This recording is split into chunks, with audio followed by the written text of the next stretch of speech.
very, very quick game. Okay, before we start dinner.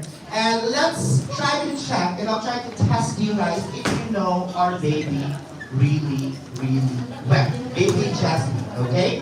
So if you know the answer, you can raise your hand. I can go near to you.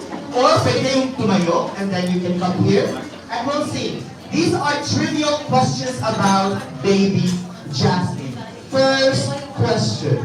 Saang ospital ipinanganak si baby Jasmine? La Paz.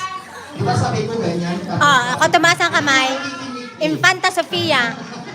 Ayun, Infanta Sofia. La Paz de Madrid. Thank you guys for coming. Thanks for watching. Ay, mami. Sorry naman, mami.